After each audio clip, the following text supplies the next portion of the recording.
Darling, you know that I want things to go our way. I'll try to reach you to lean every single day.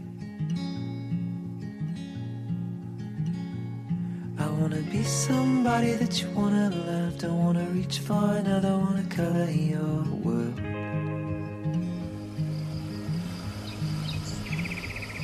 La vie est belle. Un beau ciel bleu. Des gros moutons blancs. C'est vraiment le fun. Je suis assis tranquillement. J'ai une belle fontaine devant moi. Mon amour est allé prendre une petite marche. Est allé une petite marche rapide quelque part. Elle va venir me rejoindre d'ici. Et là, j'ai le temps. J'en profite. J'ai le temps de faire un petit voyage avec vous. Merci de venir avec moi. On s'en va. On reste en Amérique. On part ensemble. On s'en va quand même très loin. On s'en va dans le sud, dans le Grand Sud. C'est comme ça que les Chiliens et les Argentins l'appellent, la Patagonie. Immense territoire au sud du fleuve, le Rio Negro. Rio qui veut dire fleuve. Donc, au sud du Rio Negro, jusqu'à la Terre de Feu, un territoire immense divisé par une chaîne de montagnes, les Andes. D'un côté, à l'ouest, c'est le Chili, et de l'autre côté, l'Argentine. En réalité, il y a deux Patagonies. La chilienne, c'est des fjords, une forêt tempérée. Il faut voir les images du glacier Perito Moreno. Vraiment spectaculaire.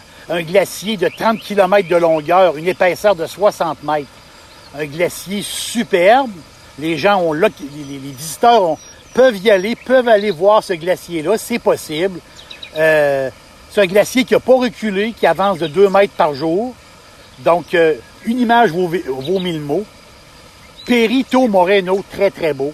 Donc, c'est ça. Du côté du Chili, la Patagonie, c'est très sauvage. Mais du côté très sauvage, très montagneux, mais de l'autre côté, du côté argentin, là, c'est la grande prairie. Là, il y a même certains endroits un peu désertiques. Là, c'est un autre style. C'est une autre Patagonie. Complètement.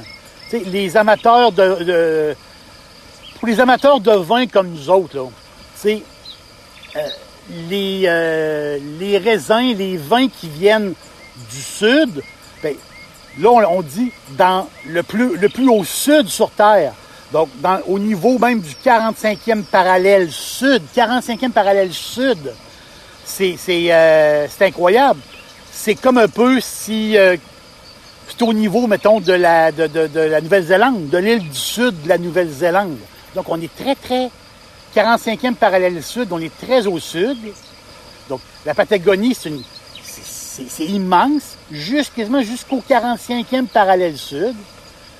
Et si on l'équivaut au nord, ben 45e parallèle nord, on est au niveau à peu près, de l'Oregon et de la Bourgogne.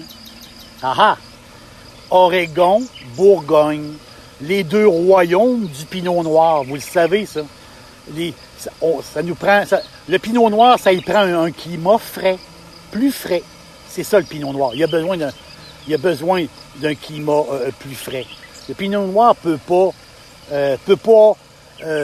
donner quelque chose d'extraordinaire en Andalousie. C'est impossible. Le Pinot Noir a besoin d'une fraîche. Et c'est comme ça. Il a besoin de ça. Donc le Pinot Noir qui est difficile à cultiver, facile à boire, des tanins légers, des arômes, justement. Le Pinot Noir est extraordinaire pour ça. C'est pour ça que moi, je l'aime beaucoup. Des arômes raffinés. C'est ça qui est le fun. L'autre capitale du Pinot Noir, ben, je vous l'ai dit, l'île du sud de la Nouvelle-Zélande, donc Bourgogne, Oregon, dans le coin de Queenstown, Nouvelle-Zélande, le pinot noir est extraordinaire. Extraordinaire, le pinot noir. Mais là, peut-être qu'on va avoir un autre ami au sud, la Patagonie argentine. Pourquoi? Beaucoup de vent. Le vent va assécher la peau des fruits, du soleil en masse, pas trop de pluie et des changements thermiques, jour et nuit, des changements thermiques de 20 et 22 degrés qui fait des pinots légers, élégants. C'est ça que ça prend. C'est extraordinaire. Donc, c'est difficile de trouver des bons pinots noirs qui vont nous faire plaisir, des bons pinots noirs à petit prix. C'est difficile. Peut-être que la Patagonie va en partie nous aider. C'est la superficie viticole là-bas s'est multipliée par 10 depuis l'an 2000. C'est incroyable. C'était un immense territoire, mais si on compare, c'est sûr que la Patagonie, si on compare de tout ce qui se fait en Argentine, ça ne représente pas beaucoup. C'est normal. Sauf que là-bas, il y a depuis l'an 2000, il y a une explosion. Les vignerons s'amusent.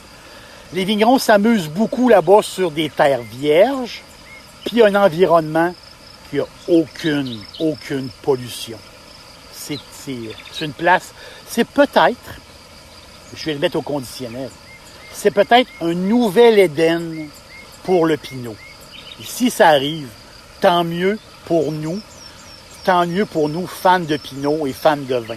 T'sais, la Patagonie fait déjà des siennes, même si c'est une région qu'on ne connaît pas du tout, presque pas, mais il y a déjà le Malbec, donc l'autre cépage rouge, la Bodega Noemia de la région du Rio Negro. La Bodega Noemia fait un Malbec que Parker, Suckling et Tim Atkins ont coté. C'est pas les farces. Ont coté pour le 2016. Pour le 2016, Noemia, de la Bodega Noemia Malbec, 97 points, 96 points et un autre 97 points. C'est fou, là. C'est fou. Dans une région viticole que la majorité des gens ne connaissent pas. Mais tout est à connaître. C'est ça la Patagonie. Tout est à connaître.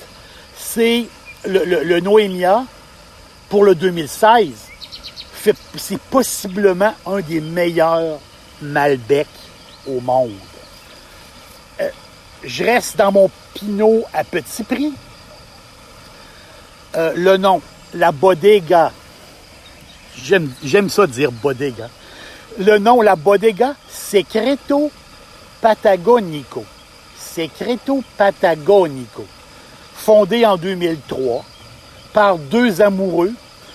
Eux qui ont planté des vignes dans un coin un peu inexploré à l'époque. On est en 2003. Ils décident de s'installer là-bas, de planter de la vigne. Aujourd'hui, c'est la deuxième génération qui est impliquée dans le domaine. 60 hectares qui produit à peu près 300 000 litres de vin. La maison, bien sûr, a du Malbec, on le sait. Le Malbec, ont du Cabernet. Mais dans le Pinot, ils ont trois bouteilles, trois gammes, si je peux dire. Le Mantra, M-A-N-T-R-A. Le Mantra, 6 mois de fût, de chêne, puis une macération à froid. Vous avez le Mantra aussi, Reserva. Lui, il va faire 12 mois de fût. Puis, si je lis un peu les critiques, j'y ai pas goûté, le Mantra Reserva, il y en a qui disent qu'il y a le côté figue est extraordinaire. Il paraît que c'est un Pinot fantastique. Mais lui que j'ai goûté, c'est l'entrée de gamme. Ça, c'est le fun. C'est ça que je veux. Pinot à petit prix. L'entrée de gamme, petit prix. Élevé en tank de béton. Il n'y a pas de bois. Macéré à froid. Un Pinot simple, mais frais, fruité. Il est à presque 14% alcool. mais on sent absolument rien. On sent pas l'alcool. Il n'y a pas de sucre. À peine. 1,4 grammes de sucre au litre. Faites pas le saut quand vous allez ouvrir votre bouteille. Faites pas le saut.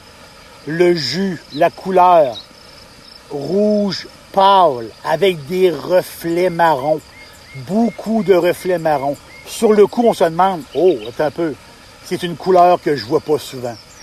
Faites-vous-en pas. C'est comme ça. Reflet marron dans ce vin-là. Son nom, c'est le Rebelle. Le Rebelle d'une maison extraordinaire. Le Rebelle de la maison, Secreto Patagonico. Le Rebelle. Le Rebelle, il est dangereux. Il se boit trop bien. En bouche, tanin, très, très doux. Puis il y a un petit fond. En bouche, il y a un petit fond de canneberge. Bon, ça, c'est bon. Je l'ai bu il n'y a pas plus tard que 2 jours. C'est pour ça que je suis aussi énervé. Enfin, c'est le fun de trouver. Et ça, on en trouve des pinots à petit prix, mais c'est le fun d'en trouver un de plus. Donc avec ça, assiette de saucisson. Mais tu sais, pas les saucissons piquants, là. Quelque chose de doux. Saucisson doux, salami doux, un peu de pain, quelques olives noires. C'est fou, c'est bon, c'est le fun. On rouvre la deuxième bouteille, c'est vraiment, vraiment pas long. Le bout... je vois mon amoureuse qui s'en vient tranquillement.